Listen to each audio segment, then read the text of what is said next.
Well,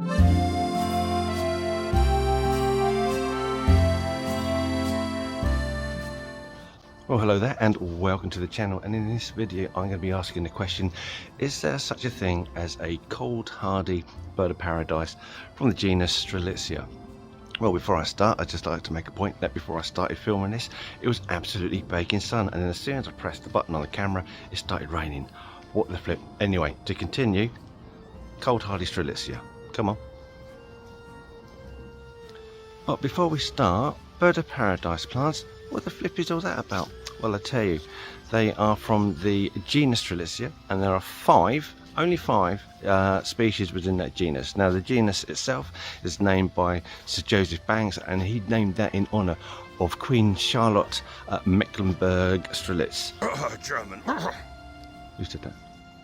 Now, of those 5 species, here in the UK, you're probably only going to come across a couple, and the first one is going to be Nikolai, named in honour of Tsar Nicholas, and the second one, which is predominantly the one you're going to see everywhere, is either the dwarf form or the regular form of Strelitzia regina, which is the one you see everywhere, one you see all over Europe.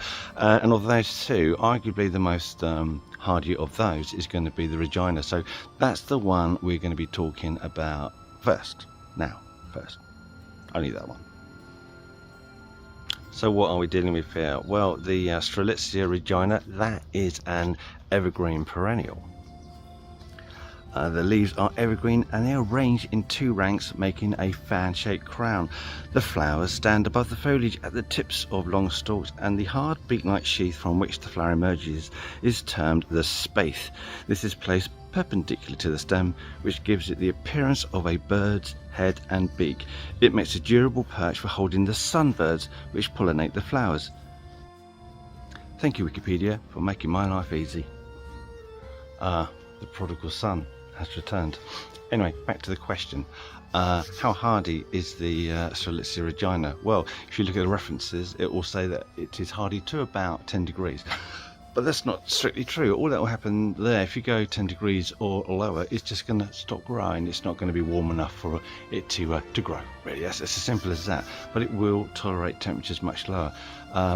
In fact, when I lived in London, I had it growing outside, because the thing with this plant, it does have this massive thick root system, because it's a herbaceous evergreen. So as herbaceous plants in general have, is a really thick root system. So if you can protect the roots from the wet, then it will tolerate quite cold temperatures. So if you're planting it in the garden in England, you need to dig yourself quite a big hole. Make sure that the hole is square so that the roots don't sort of spin around in a circle. And you want to free, they'll be fine in most soils, but you want to avoid clay soils or any soil that's going to get waterlogged. And when you do dig out your hole, it's all about making sure that the roots are kept as dry as they possibly can over the winter. So you might want to look at a raised bed, keep it in a pot, but then if you've got it in a pot, then really you want to try and bring that in. But in London, I've had it outside, I've had it down to about -2, possibly -3. I mean, that is right on the limit of this plant.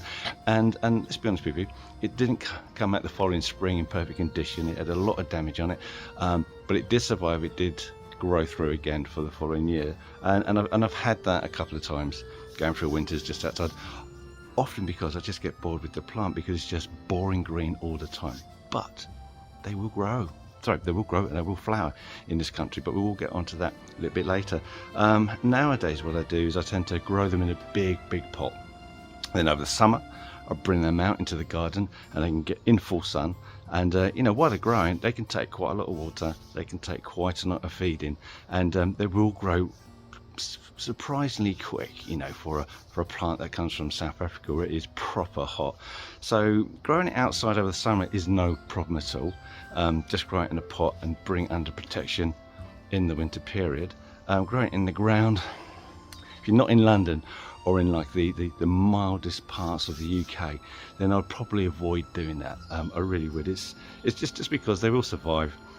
Put a rain cover on so you've got the shelter from the rain. You just want to keep those roots as dry as possible, keep the frost off it, but really it's just not going to be in fantastic condition come the spring. So I would always recommend bringing it into the greenhouse. So for most years I keep it in a pot. I bring it into the greenhouse, and there, you know, temperatures, you know, go down to about -4 around here, and it'll take it like a breeze, you know, no problem whatsoever. And you bring it out in the spring, it looks amazing. So all this doesn't grow below 10 degrees centigrade. Not in my experience. They're hardier than you think. Let's go and have a look at mine at the moment. I've got them in the greenhouse now because temperatures are going to start dropping overnight really soon, because we're in end of October now. Go on. So in the greenhouse, I've got the dwarf form of the Strelitzia regina here. So that only grows to about 1 metre. The original species grows to about 2 metres. And then behind that, I've got 1, 2, 3, which I believe are Strelitzia Nicolai. The only reason why I'm not sure on that because they were bought unnamed. Well, they just had Strelitzia, they didn't have anything else on it. So we've got 4 Strelitzias in here in total, and these are going to be kept in here really, but if all over winter. But if we do get temperatures down to, like I say, down to -2, then what I'm going to do then is overwinter them in the conservatory. Now I am being a little bit more precious with the Strelitzia regina this year, and that is because last year, after about 2 years in the pot it's in now, it actually shot out about half a dozen flower shoots. So I was really excited. I was really hoping to get some Strelitzia flowers to show you this year. But the trouble is, because it was in the greenhouse, and I thought it would be fine in there because it's always been fine in there, but the winters were so cold last year, it went down to about -7, -8. It couldn't take it. It got a lot of cold damage on it, and all those lovely flower spikes all got killed off. But the plant's alive. Plant's fine. I mean, it took it like a man, and it's still alive, which goes to show, you know, how surprisingly tough these bird of paradise plants are. But if you want a flower, if you want them to look in fantastic, like straight off the nursery quality, then overwinter them under glass, you know. And like I say, if temperatures go to about -2, you don't have to bring them in, but I would bring them in to make sure that those leaves are in pristine conditions. But outside that, let me just wait for this aeroplane to pass, and I'll tell you about a subspecies and a hybrid that you'd be interested in. Bloody aeroplanes.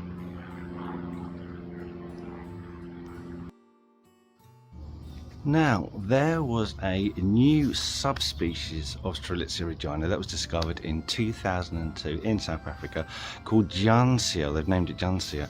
And the reason why this is important, and you've probably never heard of it because I've never seen it for sale in the UK before, and I'm probably not going to in the near future, but it's called the reed-leaved Strelitzia, I believe, and it is known to be more drought tolerant than the Strelitzia regina.